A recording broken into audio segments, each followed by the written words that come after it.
ದೇವರಿಗೆ ಮಹಿಮೆ ಆಗಲಿ. ನನ್ನ ಆತ್ಮೀಯ ಸಹೋದರ ಸಹೋದರಿಯರೇ, ನಿಮ್ಮೆಲ್ಲರಿಗೂ ಈ ಸಂಜೆಯ ವಂದನೆಗಳು.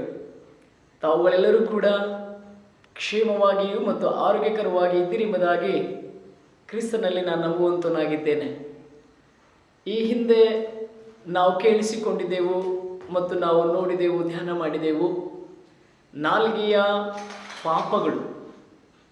ಪ್ರಿಯ ದೇವರ ಮಕ್ಕಳೇ, ಅನೇಕ ವಿಷಯಗಳನ್ನು ನಾಲಿಗೆಯು ನಮ್ಮನ್ನು ಹೇಗೆ ಅನೇಕ ಪಾಪಗಳಲ್ಲಿ ಸಿಕ್ಕಾಕಿಸುತ್ತದೆ ಅನ್ನುವಂಥ ಒಂದು ವಿಷಯಗಳನ್ನು ಸತ್ಯವೇದದ ವಾಕ್ಯದ ಮೂಲಕವಾಗಿ ನಾವು ಧ್ಯಾನ ಮಾಡಿದೆವು. ಹಾಗಾಗಿ ನಾವು ಮತ್ತೆ ಇನ್ನೂ ಆಳವಾಗಿ ದೇವರ ಆತ್ಮನು ಸತ್ಯವೇದದ ಒಳಗಡೆ ಧ್ಯಾನ ಮಾಡಲಿಕ್ಕೆ ಹೋಗುವಾಗ ಇನ್ನೂ ಕೆಲವೊಂದು ವಿಷಯಗಳನ್ನು ದೇವರ ಆತ್ಮನು ನಮಗೆ ತಿಳಿಸಲ್ಪಟ್ಟರು. ಹಾಗಾಗಿ ಸತ್ಯವೇದದಲ್ಲಿ ಅನೇಕರು ಈ ನಾಲಿಗೆಯ ಒಂದು ಮಾತುಗಳಿಂದ ಅವರು ಗೊತ್ತಿಲ್ಲದೇನೆ ಅದು ಪಾಪಕ್ಕೆ ತೆಗೆದುಕೊಂಡು ಹೋಗಿತ್ತು. ಆ ಒಂದು ನಾಲಿಗೆಯ ಪಾಪದ ಒಂದು ಪರಿಣಾಮ ಏನಾಯಿತು ಎಂಬುದಾಗಿ ನಾವು ಧ್ಯಾನ ಮಾಡುವುದಾದರೆ, ಸತ್ಯವೇದದಲ್ಲಿ ಆಗಿನ ದಿನಗಳಲ್ಲಿ ಕೆಲವೊಂದು ಭಕ್ತರು ತಮ್ಮ ನಾಲಿಗೆ ಮೂಲಕವಾಗಿ ತಮಗೆ ಗೊತ್ತಿಲ್ಲದೇ ಆ ಪಾಪಕ್ಕೆ ಒಳಪಡಿಸಲ್ಪಟ್ಟಿದ್ದರಿಂದ ಅವರುಗಳಿಗೆ ಆ ನಾಲಿಗೆಯ ಪಾಪದ ಪರಿಣಾಮಗಳು ಅವಾಗಿಂದ ದೇವರು ತೋರಿಸಿದರು. ಆ ಒಂದು ನಾಲಿಗೆಯ ಪಾಪದ ಪರಿಣಾಮಗಳು ಏನು, ಯಾರ್ಯಾರಿಗೆ ಯಾವ ರೀತಿಯ ಒಂದು ಪರಿಣಾಮ ಉಂಟಾಯಿತು ಅನ್ನುವಂಥ ವಿಷಯಗಳನ್ನು ನಿಮ್ಮ ಮುಂದೆ ಹಂಚಿಕೊಳ್ಳುವುದಕ್ಕೆ ನಾನು ಇಷ್ಟವುಳ್ಳವನಾಗಿದ್ದೇನೆ. ಹಾಗಾಗಿ ಈ 2026ನೇ ವರ್ಷದಲ್ಲಿ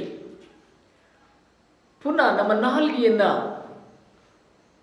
ಮಾತ್ರವಲ್ಲ, ಆ ನಾಲಿಗೆಯ ಮಾತುಗಳು ನಮ್ಮನ್ನು ಯಾವ ಕಡೆಗೆ ನಡೆಸ್ತಾ ಇದೆ, ದೇವರ ಆಶೀರ್ವಾದ ಕಡೆಗೆ ನಡೆಸ್ತಾ ಇದೆಯಾ ನಮ್ಮ ಉತ್ತಮವಾದಂಥ ಮಾತುಗಳಿಂದ, ಅಥವಾ ನಮ್ಮ ನಾಲಿಗೆಯ ಆ ಒಂದು ಮಾತುಗಳಿಂದ ಅದು ಪಾಪಕ್ಕೆ ಒಳಪಡಿಸಿ ನಂತರ ಆ ಪಾಪದ ಪರಿಣಾಮ ಏನು ಅನ್ನುವಂಥದ್ದನ್ನು ಗೊತ್ತಿಲ್ಲದ ರೀತಿಯಲ್ಲಿ ಅನೇಕ ಮಾತುಗಳು ನಮ್ಮ ಬಾಯಿಂದ ಹಾದು ಹೋಗ್ತಾ ಇರ್ತವೆ.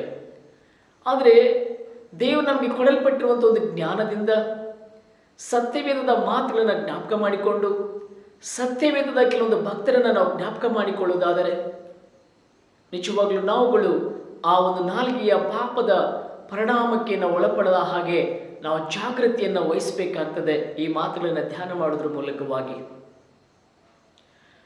ಯಾಕಂದರೆ ಕುಟುಂಬದಲ್ಲಿರುವಂತಹ, ಸಭೆಯಲ್ಲಿರುವಂತಹ ಅಥವಾ ಕ್ರೈಸ್ತ ಭಕ್ತರಾಗಿರುವಂತಹ ನಾವೆಲ್ಲರೂ ಕೂಡ ಈ ನಾಲಿಗೆಯ ಮಾತುಗಳ ಮೂಲಕವಾಗಿ ಪಾಪವನ್ನು ಮಾಡಿ ಆ ಪಾಪದ ಪರಿಣಾಮ ಏನಾಗ್ತದೆ ಎಂಬುದಾಗಿ ಗೊತ್ತಿಲ್ಲದೇನೆ ನಾವುಗಳು ಮಾತಾಡ್ಬಿಡ್ತೇವೆ. ಹಾಗಾಗಿ ದೇವರ ವಾಕ್ಯದಲ್ಲಿ ಎಂತೆಂಥವರು, ಅವರು ದೊಡ್ಡವರಾಗಿರಲಿ ಚಿಕ್ಕವರಾಗಿರಲಿ, ದೇವರ ಭಕ್ತರೆನಿಸ್ಕೊಂಡಿರುವಂಥ ನಾವುಗಳು ಅಥವಾ ದೇವರ ಮೇಲಾಗಲಿ, ದೇವರಿಂದ ಅಭಿಷೇಕಿಸಲ್ಪಟ್ಟಂಥವರ ಮೇಲಾಗಲಿ ಅಥವಾ ಯಾರೇ ಆಗಿರಲಿ, ಅವರುಗಳಿಗೆ ನಮ್ಮ ಮಾತಿನ ಮೂಲಕವಾಗಿ ನಾವುಗಳು ಪಾಪವನ್ನು ಕೂಡಿಸಿಟ್ಟುಕೊಂಡು ಆ ಪಾಪದ ಪರಿಣಾಮದ ಒಂದು ಶಿಕ್ಷೆಗೆ ನಾವು ಒಳಗಾಗಬಾರ್ದು ಎಂಬುದಾಗಿ ದೇವರಾತ್ಮನು ಈ ಮಾತುಗಳಿಂದ ನಮ್ಮನ್ನು ಇನ್ನೊಂದು ಸಾರಿ ಜ್ಞಾಪಕಪಡಿಸ್ತಾ ಇದ್ದಾರೆ.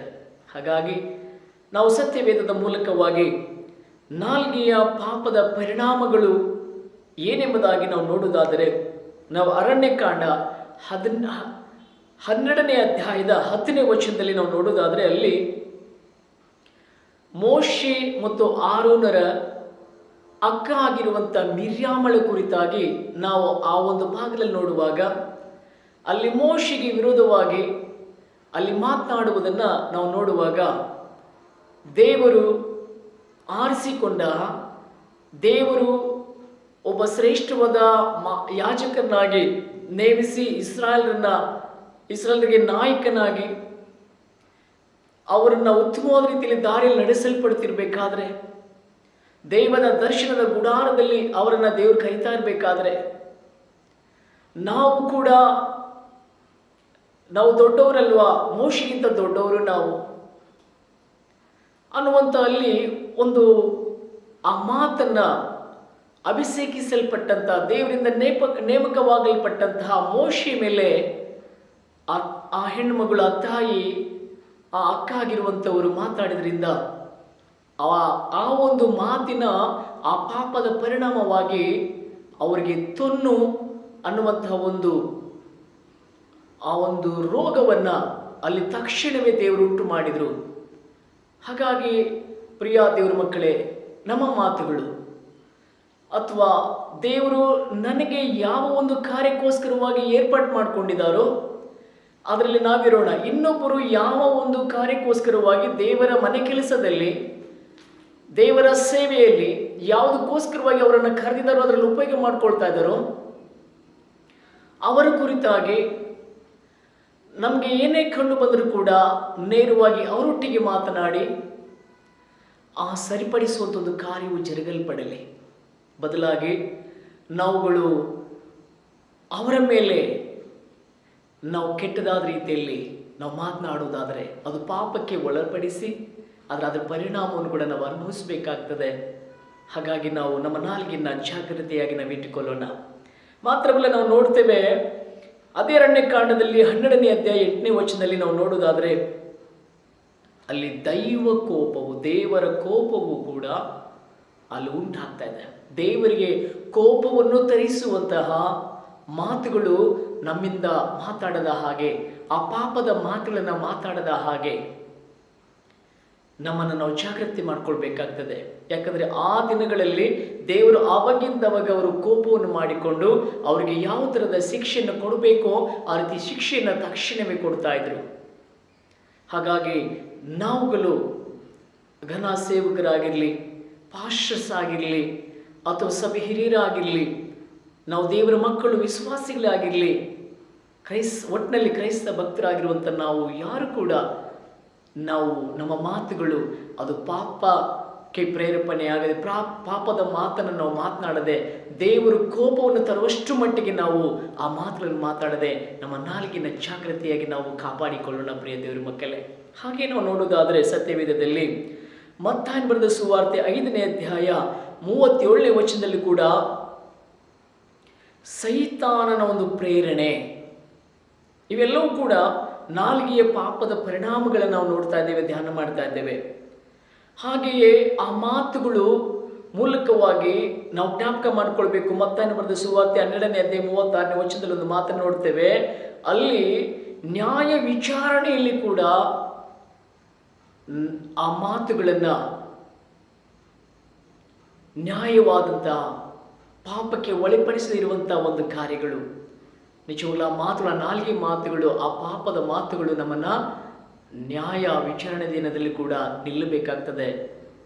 ಇಲ್ಲಿಂದ ನಾವು ತಪ್ಪಿಸಿಕೊಳ್ಳಬಹುದು, ಆದರೆ ಮುಂದಿನ ದೇವರ ಆ ಒಂದು ನ್ಯಾಯ ತೀರ್ಪಿನ ದಿನದಲ್ಲಿ ನಮ್ಮ ಮಾತುಗಳು ಅಲ್ಲೆಲ್ಲವೂ ಕೂಡ ಅಲ್ಲಿ ಅವರಿಗೆ ಎಲ್ಲೂ ಗೊತ್ತು ಮತ್ತು ಅವರು ರೆಕಾರ್ಡ್ ಮಾಡ್ಕೊಳ್ತಾ ಇದ್ದಾರೆ, ಅವರು ವಿಡಿಯೋ ಕೂಡ ಮಾಡ್ಕೊಳ್ತಾ ಇದ್ದಾರೆ ಎಂಬುದಾಗಿ ಸತ್ಯವೇದದಲ್ಲಿ ಬರೆಯಲ್ಪಟ್ಟಿಲ್ಲ.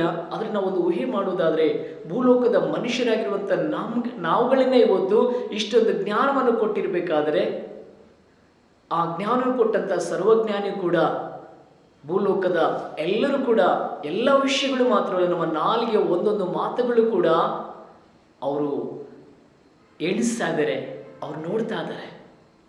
ಹಾಗಾಗಿ ಆ ನ್ಯಾಯ ವಿಚಾರಣೆ ದಿನದಲ್ಲಿ ಕೂಡ ನಮ್ಮ ಮಾತುಗಳಿಂದ ನಾವು ಆತನು ಕೊಡುವಂಥ ಶಿಕ್ಷೆಗೆ ನಾವು ಒಳಗಾಗಬಾರ್ದು. ಹಾಗಾಗಿ ನಾವು ಜಾಗೃತಿಯಾಗಿಟ್ಟುಕೊಳ್ಳೋಣ. ಮಾತ್ರವಲ್ಲ, ನಾವು ಅಪೊಸ್ತಲ ಕಾರ್ಯಗಳು 5ನೇ ಅಧ್ಯಾಯ 4-5ನೇ ವಚನದಲ್ಲಿ ನೋಡುವುದಾದರೆ ಅಲ್ಲಿ ಆಳವಾದಂಥ ಒಂದು ಮರಣ, ಅಲ್ಲಿ ಅವರುಗಳು ಏನು ದೈವ ಸೇವಕರ ಮುಂದೆ ಅವರೇನು ಕೇಳಿಲ್ಲ, ಒತ್ತಾಯನೂ ಮಾಡಲಿಲ್ಲ, ಆದರೆ ಅವರಾಗಿ ಅವರು ಅಲ್ಲಿ ಕೇವಲ ನೇರವಾಗಿ ಎದುರುಗಡೆಗೆ ದೈವ ಸೇವಕರು ಇದ್ದಾರೆ ನಿಜ, ಆದರೆ ಆ ಮಾತುಗಳು ದೇವರು ಕೂಡ ಅವರು ಕೇಳಿಸ್ಕೊಳ್ತಾರೆ ಇದ್ದಾರೆ ಎನ್ನುವಂಥದ್ದನ್ನು ಅಲ್ಲಿ ಗಮನಿಸಲಿಲ್ಲ ಅವರು. ಹಾಗಾಗಿ ಆ ಮಾತುಗಳು ಅವರನ್ನು ಪಾಪಕ್ಕೆ ನಡೆಸಿ ಆ ಪಾಪವು ನಂತರ ಅವರನ್ನು ಮರಣಕ್ಕೆ ನಡೆಸಲ್ಪಟ್ಟಿತ್ತು. ಹಾಗಾಗಿ ನಮ್ಮ ಮಾತುಗಳನ್ನು ಅದು ಮರಣಕ್ಕೆ ತೆಗೆದುಕೊಂಡು ಹೋಗುವಂಥವುಗಳಾಗಿರ್ತದೆ. ಹಾಗಾಗಿ ಹಾಗಾಗಬಾರ್ದು. ನಮ್ಮ ಮಾತುಗಳು ಅದು ಜೀವಕ್ಕೆ ತೆಗೆದುಕೊಂಡು ಹೋಗಬೇಕಾಗ್ತದೆ. ಜಾಗೃತಿಯಾಗಿಟ್ಕೊಳ್ಳೋಣ. ಹಾಗೆ ನಾವು ನೋಡುವಾಗ 2 ತಿಮೋಥಿಯರ ಒಂದು ಪತ್ರಿಕೆಯಲ್ಲಿ 2:16 ವಚನದಲ್ಲಿ ನಾವು ನೋಡ್ತೇವೆ, ನಮ್ಮ ಮಾತುಗಳು ಅದು ಭಕ್ತಿಹೀನತೆಗೆ ಒಳಗಾಗಿ ನಂತರ ಅದೇನಾಗ್ತದೆ, ಅದು ಪಾಪದ ಪರಿಣಾಮ, ಭಕ್ತಿಹೀನತೆಗೆ ನಮ್ಮನ್ನು ನಡೆಸುವಂಥದ್ದಾಗಿದೆ ಮಾತುಗಳು. ಮಾತ್ರವಲ್ಲ, ನಾವು ಪ್ರಕಟಣೆ 21:8 ವಚನದಲ್ಲಿ ಕೂಡ ನೋಡ್ತೇವೆ, ನಮ್ಮ ಮಾತುಗಳು, ನಾಲಿಗೆಯ ಮಾತುಗಳು ಅದು ನರಕಕ್ಕೆ ಕೂಡ ನಡೆಸುವಂಥದ್ದಾಗಿದೆ. ಅದು ಭಯಂಕರವಾದ ಶಿಕ್ಷೆ. ಯಾಕಂದರೆ ಎಲ್ಲ ಸುಳ್ಳುಗಾರರು ಎಂಬುದಾಗಿ ನಾವು ನೋಡ್ತೇವೆ. ಹಾಗಾಗಿ ನನ್ನ ಪ್ರೀತಿಯ ಸಹೋದರ ಸಹೋದರಿಯರೇ, ಇನ್ನೊಂದು ಸಾರಿ ನಮ್ಮ ದಿನನಿತ್ಯದ ಬಳಕೆಯಲ್ಲಿ ಅಥವಾ ನಮ್ಮ ಕುಟುಂಬದಲ್ಲಿ ಅಥವಾ ನಾವು ಮಾಡಲ್ಪಡುವಂಥ ಜವಾಬ್ದಾರಿಕೆಯ ಕೆಲಸ ಕಾರ್ಯಕ್ರಮದ ಮಧ್ಯದಲ್ಲಿ ಅಥವಾ ನಾವು ಸಭೆಯಲ್ಲಿ ಎಲ್ಲ ನಮಗೆ ಕೊಡಲ್ಪಟ್ಟಿರುವಂಥ ಪ್ರತಿಯೊಂದು ಸಂದರ್ಭಗಳಲ್ಲಿ ನಾವು ಪ್ರತ್ಯೇಕಿಸಲ್ಪಟ್ಟಂಥವರು, ನಾವು ಆರಿಸಲ್ಪಟ್ಟಂಥವರು, ಯೇಸು ಸ್ವಾಮಿಯ ಹೆಜ್ಜೆಜಾಡಿಯಲ್ಲಿ ನಾವು ಹೋಗ್ತಾ ಇರುವಂಥವರು, ಆತನ ಮಾದರಿಯನ್ನು ಅನುಸರಿಸ್ತಿರುವಂಥ ನಾವುಗಳು ಅನೇಕ ಕ್ರೈಸ್ತಿಯ ಕಾರ್ಯ ಚಟುವಟಿಕೆಗಳಲ್ಲಿ ನಮ್ಮ ಮಾತುಗಳು ಕೂಡ ಬಹಳ ಪ್ರಾಮುಖ್ಯವಾಗಿವೆ ಎಂಬುದಾಗಿ ನಾವು ಮರೆಯಬಾರದು.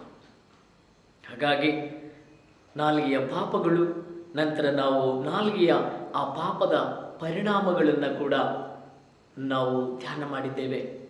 ಹಾಗಾಗಿ ಆ ಭಯಂಕರವಾದಂಥ ಪರಿಣಾಮವು ನಮ್ಮ ಮಾತುಗಳ ಮೂಲಕವಾಗಿ ನಮ್ಮ ಮೇಲೆ ಪರಿಣಾಮ ಬೀರದೆ, ನಮ್ಮ ಕುಟುಂಬದ ಮೇಲೆ, ನಮ್ಮ ಸಂತತಿಯ ಮೇಲೆ, ಮಾತ್ರವಲ್ಲ ನಮ್ಮ ಆ ಸಭೆಯಲ್ಲಿ ಕೂಡ ಯಾರ ಮೇಲೂ ಕೂಡ ಪರಿಣಾಮ ಬೀರದ ರೀತಿಯಲ್ಲಿ ನಾವೆಲ್ಲರೂ ಸೇರಿ ಈ ವರ್ಷವೆಲ್ಲ ಉತ್ತಮವಾದಂಥ ಮಾತುಗಳನ್ನು ಮಾತಾಡುತ್ತಾ ಆ ಪರಿಣಾಮವು ಹೇಗಿರಬೇಕೆಂದು ನೋಡುವುದಾದರೆ ಕಠಿಣವಾದಂಥ ಪರಿಣಾಮಗಳಿಗೆ ನಾವು ಒಳಗಾಗಬಾರ್ದು.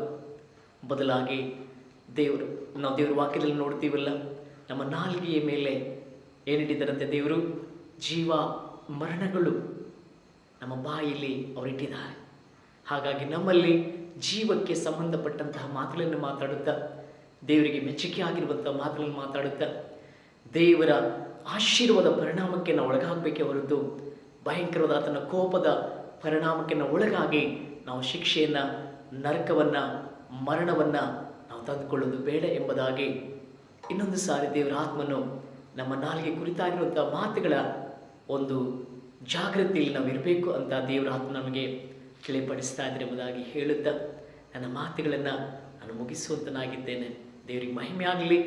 ದೇವರು ಈ ಮಾತುಗಳು ನಮ್ಮ ಜೀವಿತಕ್ಕೆ ಆಶೀರ್ವಾದ ಮಾಡಲಿ ಎಂಬುದಾಗಿ ಹೇಳುತ್ತಾ ನನ್ನ ಮಾತುಗಳನ್ನು ಮುಗಿಸ್ತೇನೆ. ಧನ್ಯವಾದಗಳು.